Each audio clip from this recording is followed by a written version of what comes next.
पूछी, बट इनके जवाब इतने अच्छे थे तो मैंने उसको इंट्रो में डालने से परहेज़ किया और मैंने कहा हम पूछते हैं, like for example let's find out what's your favourite colour. What's your favorite color? Black and white. I'm like, black and white? You mean black and white? Both, no, the black and then the white. Like, no, black अलग और white अलग. Okay. तो मैं ये ऐसी हल्की फुल्की conversation से start करते हैं. You were telling me about, your routine कि आप gym जाती हैं, pilates करती हैं, and strength ट्रेनिंग भी करती हैं. weight training. So कुछ ये शुरू से आदत है या ये एक पॉइंट पे रियलाइजेशन हुई कि नहीं यार मुझे अपने आप को फिट रखना है, या एक्ट्रेस होने की वजह से ये प्रेशर है? What's the real story? I think there is no pressure, but me myself I feel like if you work out ना तो वो आपकी बॉडी के लिए बहुत अच्छा है. Because when we are working like 10 to 10 तो वो एक बहुत ज़्यादा एग्जॉस्टिंग हो जाता है कि आप इतना सारा काम करें और उसमें आपको अपने लिए टाइम नहीं मिलता. सो आपको अपनी फिटनेस का, अपनी बॉडी का ख्याल रखने के लिए आई थिंक वर्कआउट करना ज़रूरी है. जितना भी आप कर सकते हैं, नॉट जस्ट कि आप हर वक्त वेट ट्रेनिंग करें, जो भी थोड़ा बहुत स्ट्रेचिंग कर लें या जो भी है, but I think healthy lifestyle के लिए वर्कआउट करना इसको. लेकिन हमारे यहाँ अब तो जो यंगर लड़कियाँ हैं लाइक 20s में हैं या टीनेजर्स हैं, उनमें ये अवेयरनेस आ रही है. लेकिन पहले कहाँ हम लोग को आदत होती थी, या मुझे तो कभी भी आदत ही थी एक्सरसाइज करने की. लेकिन now exercise has to be part of your daily life, right? तो आप भी किसी पॉइंट पे ये स्टार्ट करो. कितना मुश्किल था उस वक्त? मैं तो रोते धोते एक्सरसाइज करती हूँ. सो व्हेन आई स्टार्टेड ना,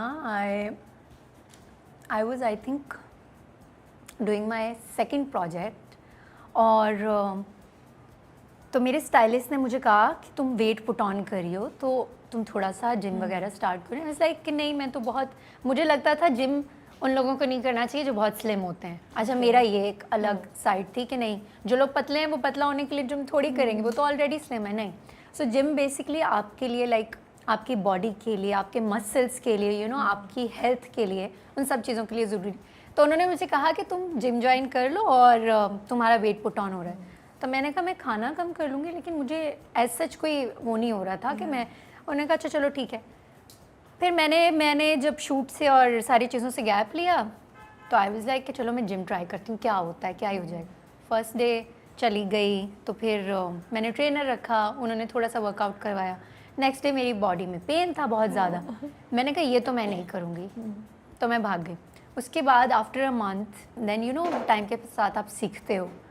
तो मैंने उसके जितने सारे बेनिफिट्स थे और फिर मैंने लोगों को भी देखा एंड कि वर्कआउट से बेसिकली होता क्या है. इट्स नॉट जस्ट कि आप तो शुरू में जब आप स्टार्ट करते हो तो ये तो नेचुरल है कि आपकी बॉडी में पेन होगा, बट अगर आप उसको करते रहो तो आई थिंक वो एक टाइम पे आके ठीक हो जाते हैं. और आजकल तो मुझे लगता है कि हर बंदे को पता है कि वर्कआउट, स्ट्रेचिंग, पिलाटेस, ये आपकी हेल्थ के लिए कितना ज़रूरी है.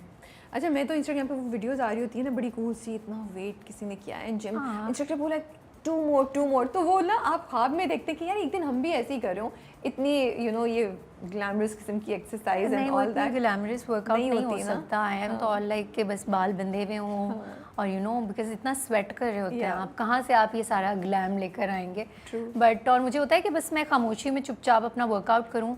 ज़रूरी नहीं है मैं बहुत ज़्यादा वेट लिफ्ट कर रही हूँ, जितना मैं कर सकती हूँ. अच्छा जी, टेल मी, कोई ऐसा टाइम था ज़िंदगी में पुराना जब when you look back and that was really difficult and you thought I can't do it anymore, I can't go on? Professionally भी हो सकता है, personally भी हो सकता है, अगर आप शेयर करना चाहें तो. Professionally, personally तो I don't know, but professionally जब मैं अपना पहला प्रोजेक्ट शूट कर रही थी तो डायरेक्टर ने मुझे कहा कि you're just a pretty face, जो मुझे नहीं लगता था that I'm pretty. I still but You are pretty माशाल्लाह से. Thank you. बट एनीवेज तो उन्होंने खैर मुझे कहा you are just a pretty face और आप एक्टिंग नहीं कर सकते हैं. तो बिकॉज मेरा फर्स्ट था तो मुझे नहीं आती थी एक्टिंग करना और मैं सीख रही थी. कोई मैंने एक्टिंग क्लासेस नहीं लिए थे या जो भी था. आई वाज जस्ट लाइक कि चलो मैं करती रहूँगी तो मुझे आएगा ना. और मेरा कोई लीड पे था नहीं, जो भी मेरा एक एक्टर था तो मैं उस पर बड़ी मेहनत कर रही थी. तो वो मुझे उस वक्त फिर एक दफ़ा तो उन्होंने बहुत ही ज़्यादा रूड हो गए मुझसे. उस दिन घर आके मैंने बोला ये मुझसे नहीं होगा और मैं बस गिव अप कर रही हूँ. So that was the point. But the other day मेरी अच्छी बात यह है कि मैं अगले दिन जब सुबह उठी I was already again. I was like नहीं, मैं करूँगी और मैं और अच्छा करूँगी और मेहनत करूँगी, कोई बात नहीं. yeah, that was the point. But how does it happen? इतनी because सबके सामने डांट खाना और ये सुनना कि आप में टैलेंट नहीं है, बस आप अच्छी शक्ल की, इसलिए आपको आगे ये चांस मिल गया something, it affects you and you question. तो फिर पूरी रात में ऐसा क्या थॉट प्रोसेस चलता है जिससे आप सुबह हिम्मत कर लेते हैं? आई थिंक जब भी हम गिरते हैं तो हमें संभालने के लिए किसी और से ज़्यादा हमें अपनी ज़रूरत पड़ती है. जब इंसान खुद को खुद संभालना सीख जाता है ना, तो वो उसके बाद वो जितनी बार भी गिरे वो दोबारा उठता है. तो वो मेरा फर्स्ट लर्निंग टाइम था कि मैं सीख रही थी ये सारी बातें. तो उन्होंने जब बोला तो मैं बहुत अपसेट हो गई थी और घर आके बहुत रोई भी, और मैंने कहा मैंने ये नहीं करना है और लोग क्यों ऐसे बोल रहे हैं. बट फिर कहीं ना कहीं मुझे शॉक भी था. And I was like he was right actually, maybe I am not doing good, और मैं उतना अच्छा एक्ट नहीं कर पा रही हूँ, और वो जो चाह रहे हैं मुझसे मैं वो उन्हें नहीं परफॉर्म करके दे पा रही हूँ. तो मे बी वो इस वजह से कह रहे हैं. बट नेक्स्ट डे मैंने सोचा कि चलो मैं अच्छा करूँगी और I make him happy at least my director, कि चलो ठीक है शी इज़ डूइंग गुड. सो वो मैंने फिर धीरे धीरे करके, उसके बाद भी मुझे डांट पड़ती रही. ऐसा नहीं कि नेक्स्ट मॉर्निंग गई और मैंने बहुत अच्छा कोई सीन, नहीं, अगले दिन भी मुझे डांट पड़ी. बट वो मैंने माइंड में बना लिया था कि इट्स ओके, मैं सीख लूँगी. So basically you are somebody जो एकदम से रिएक्ट करती है, बट देन फिर काम डाउन Yeah. होके you logically sort this out in हाँ, योर माइंड. हाँ. And I think this was such a great thing Anmol, because you chose के इंस्टेड ऑफ थिंकिंग कि यार मैं सही हूँ ये सब गलत है, यू चोज टू सी कि अच्छा मैं मुझमें क्या इम्प्रूवमेंट हो सकती है. Maybe there is something substance in and he जो वो वाज कह सो रहे हैं. राइट, बिकॉज मैं क्यों बोलूँ, because I was very new. और एक्टिंग तो आप कभी भी नहीं कह सकते कि आपको आ गई है. लाइक टिल टुडे मैं नहीं कहती कि मुझे एक्टिंग आ गई है. And I try to learn लोगों को देखकर, अपनी सीनियर्स सीख कर या इधर उधर जो भी होता है. तो उस वक्त तो बिल्कुल भी नहीं आती थी ना, कैमरे के आगे भी नहीं खड़े होने आता था. तो ऑब्वियसली उनको भी अपने प्रोजेक्ट की फिक्र थी.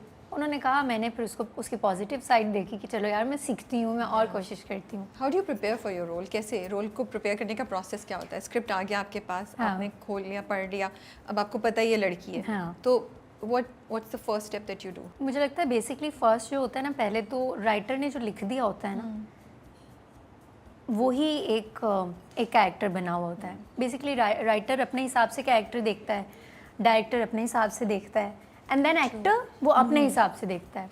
वो तीन चीज़ों को एक्टर को मर्ज करना होता है. तो मैं तो जब कोई स्क्रिप्ट आता है तो पहले मैं कोशिश करती हूँ कि मैं राइटर से कॉल पे बात करूँ. अच्छा, you कि do वो talk to हाँ the yes. writer. That's and nice. Then director से मैं पूरी मीटिंग्स करती हूँ, उनके साथ बैठती हूँ, सुनती हूँ कि बेसिकली वो क्या रहे हैं. मैं उन्हें नहीं बताती कि मैं क्या सोच रही हूँ. पहले मेरा ये होता है कि आप क्या चाह रहे हैं, आप इस कैरेक्टर से क्या चाह रहे हैं, क्या टोन चाह रहे हैं, या आप चाह रहे हैं कि ये लड़की किस तरह जाएगी. फिर उनसे जब आइडिया ले लेती हूँ, उसके बाद फिर मैं अपना सोचती हूँ कि अब मैं इसमें क्या कर सकती हूँ. So I take like good days जिसमें मैं बैठती हूँ और अकेली बैठती हूँ, और फिर मैं कैरेक्टर्स के बारे में सोचती हूँ. एंड देन सेट पे जाके भी फिर you don't discuss it with family या फ्रेंड्स? कभी कभी ऐसा होता है ना, अपने फ्रेंड्स से या फैमिली से डिस्कस करके कहते हैं अच्छा ये लड़की ऐसी है तो मे बी मैं इसके बाल ऐसे कर सकती हूँ, मैं बोलने का अंदाज ऐसे कर सकती हूँ. ये सब खुद से होता है? नहीं, बाल और कपड़ों का जब तक बात है तो वो तो मेरे स्टाइलिस्ट करते हैं, तो उन चीज़ों उनके के साथ मीटिंग करती हूँ. हाँ, वो मैं उन चीज़ों की स्ट्रेस नहीं लेती कभी भी कि बाल क्या होंगे, कपड़े क्या होंगे. अच्छा, you don't go into this? नहीं. एक वो छवि नहीं बनती जब पढ़ रही होती है लड़की का कैरेक्टर कि अच्छा ये असरा है तो असरा ऐसी होनी चाहिए. ऑब्वियसली मैं अपना ओपिनियन देती हूँ कि मुझे लगता है ऐसा होना चाहिए, बट देन मुझे लगता है जिसका जॉब जो है वो वही करे. तो मैं भेज देती हूँ वन लाइनर स्क्रिप्ट जो भी मेरे पास होता है टू माई स्टाइलिस्ट कि आप पढ़ लो, फिर मैं आपको रात में कॉल करूँगी एंड देन विल डिस्कस. तो फिर उसमें म्यूचुअली आप डिसाइड कर लेते हो कि अच्छा ठीक है इसके बाल यूँ कर देंगे और ज्वेलरी यूँ कर